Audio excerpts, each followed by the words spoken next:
Bom dia a todos. Eu sou o Coronel Regis, do Exército Brasileiro. Inicialmente eu gostaria de parabenizar pela seleção e desejar sucesso no CAED 2019. O tema da minha pesquisa versava sobre a participação brasileira na Primeira Guerra Mundial e o legado dessa participação para o Exército Brasileiro. A justificativa para essa escolha baseou-se em 3 aspectos a destacar. O primeiro aspecto é que a Primeira Guerra Mundial foi um dos maiores conflitos bélicos do mundo, caracterizada por diversas inovações tecnológicas e por uma evolução no pensamento militar terrestre. Aspectos esses que contribuíram para o processo de transformação do Exército Brasileiro e para o desenvolvimento de uma visão de defesa nacional. O segundo aspecto é que no ano de 2018 completou-se o centenário da participação brasileira na Primeira Guerra Mundial. E o terceiro aspecto é pelo pouco conhecimento por parte da sociedade a respeito deste tema.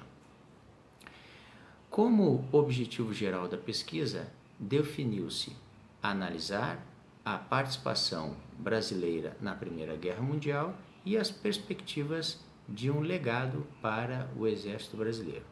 A partir deste objetivo geral, definiram-se objetivos específicos a destacar: analisar o contexto histórico do Brasil e do Exército antes do início da guerra, apresentar a participação do Brasil durante a guerra, compreender a evolução da defesa nacional, do tema defesa nacional no transcorrer da guerra e identificar o legado da participação brasileira na Primeira Guerra Mundial para o Exército Brasileiro.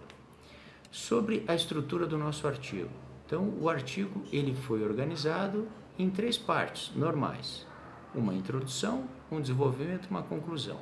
Na introdução, foram apresentados o tema com a sua justificativa, o problema com a sua hipótese, os objetivos, a metodologia e o referencial teórico.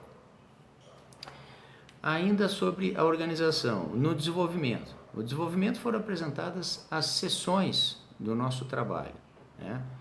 Então, foram quatro sessões do trabalho. Os antecedentes da guerra, sessão 1, onde também foram apresentados o contexto histórico do Exército e do Brasil. Sessão 2, a parte da defesa nacional, a evolução da defesa nacional no Brasil neste período da guerra. Seção 3, a efetiva participação do Brasil durante a guerra. E a seção 4, o legado desta participação para o Exército Brasileiro. E, como parte final, como conclusão, a destacar 3 aspectos principais que foram as contribuições deste trabalho, as recomendações e os resultados do trabalho. Fé na missão.